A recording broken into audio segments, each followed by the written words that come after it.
Коалиция парламентского большинства поддержала кандидатуру Кубатбека Буронова на пост технического премьер-министра. Решение принято единогласно. Вместо него первым вице-премьер-министром станет экс-депутат, лидер парламентской фракции Кыргызстана Алмазбек Батырбеков, руководителем аппарата правительства Талайбек Темиралиев, бывший статс-секретарь МЧС, председателем Государственного комитета информационных технологий и связи вместо недавно ушедшего Дастана Дугоева будет назначен Алтынбек Исмаилов, директор парка высоких технологий. Остальные вице-премьер-министры и министры останутся на своих должностях. Уважаемые депутаты, как всем известно, премьер-министр Кыргызской республики принял политическое решение. Пользуясь случаем, хотим пожелать ему удачи. Хочу выразить благодарность, что поддерживаете меня и вносите мою кандидатуру на пост главы Кабмина. Как вам известно, я занимал пост министра чрезвычайных ситуаций на протяжении 7 лет. Больше 2 лет трудился первым вице-премьер-министром. Я думаю, что необходимо продолжить программу работы нынешнего правительства. Утверждена также программа, структура и состав правительства. Лидер фракции СДПК и председатель коалиции парламентского большинства Иса Умеркулов рассказал, что новое правительство техническое избрано на 3 месяца. Так он ответил на вопрос депутата Мирлана Дженчуроева о том, какая именно фракция выдвинула кандидатуру Кубатбека Буронова на должность главы правительства. Вчера вечером руководители фракции коалиции большинства обсудили кандидатуру. Все 4 фракции ее выдвигают. Тут учитывались преемственность, сохранение стабильности и непринадлежность какой-либо партии и политической группе для обеспечения справедливых выборов. Это техническое правительство избрано на 3 месяца. После парламентских выборов победившие партии изберут стабильное правительство на 5 лет.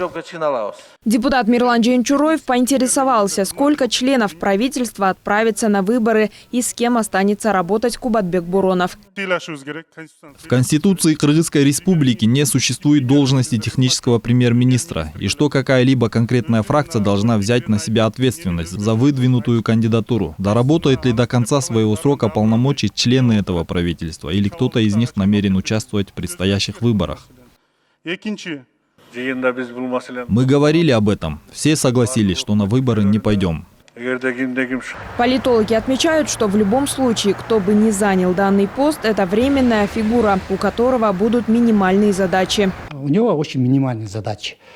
Это, значит, держать общество в связи с коронавирусом, подготовиться к зимнему отопительному сезону, провести выборы, да, и все, наверное. То есть у каждого премьера бывают свои такие локальные задачи.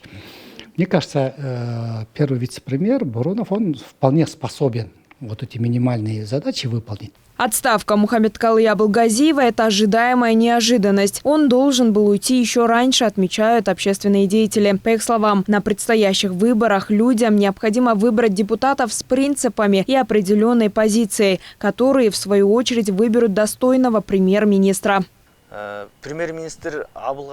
То, что Абылгазиев ушел в отставку, это ожидаемая неожиданность, так как этот сценарий начали составлять еще давно. 3 месяца назад я уже говорил, что премьер уйдет в отставку, а на его место придет временное техническое правительство.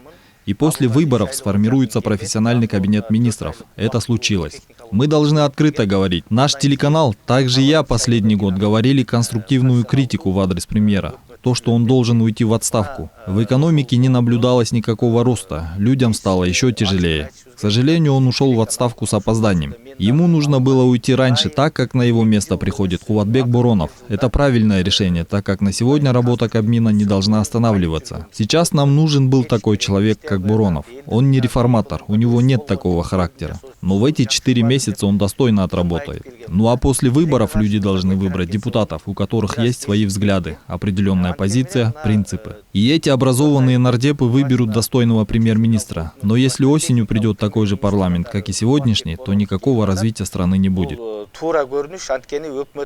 Отметим, вопрос об утверждении нового состава Кабмина будет рассмотрен на заседании Джорку Кинеша уже завтра, 17 июня. Бегимай Джаныбекова, Алтынбек Саакиев, Нью ТВ.